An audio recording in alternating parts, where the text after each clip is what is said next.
よーし。じゃあ今日も工場長やっていきますか。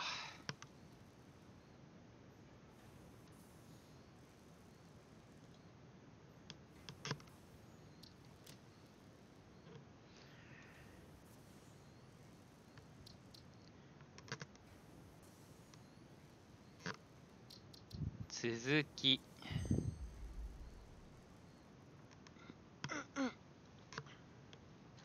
サティスファクトリ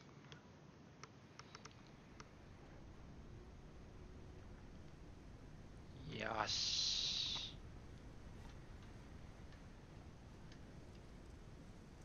いやー、綺麗だね。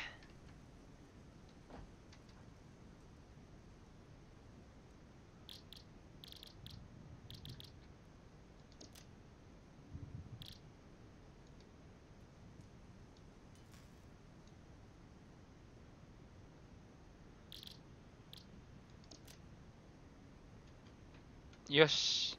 まずは、ログインしたら、まずは、えー、っと、しまった。設定を、ごめん。キー設定を。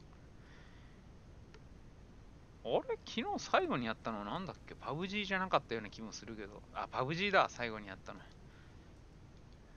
はい、OK。えーっと、そうだな。今日まずはバイオマス。おそらく今日が最後のバイオマスになるだろうと思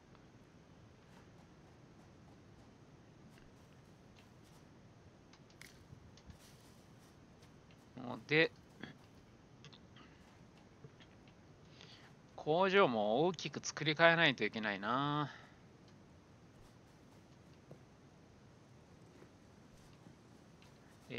なんか Z キーだっけ？ Z キーに割り振られてないオプションのゲームプレイ、コントロールス、マップいうのがあるらしいんだけど、オープンマップ、Z、X。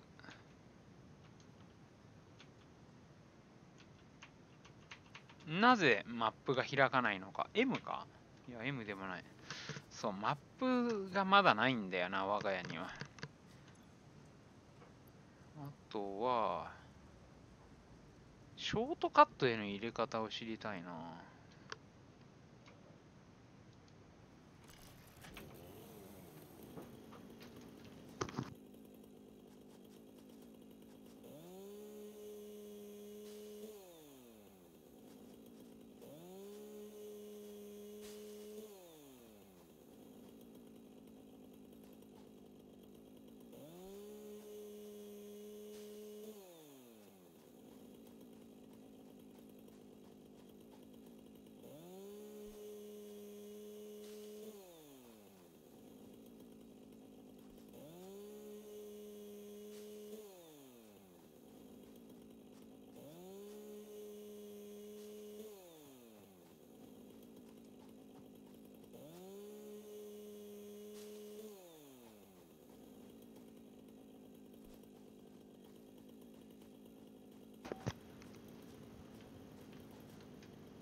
ファッサー行くな。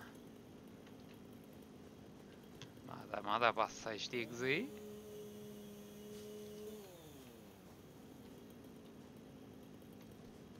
お、なんだこれ、毒ガスか？これちょっとヤバみ感あるな。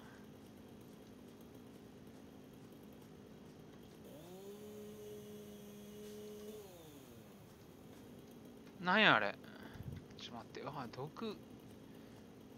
毒ゾーンはちょっと待って。それ聞いてないな。これ死ぬよな、絶対。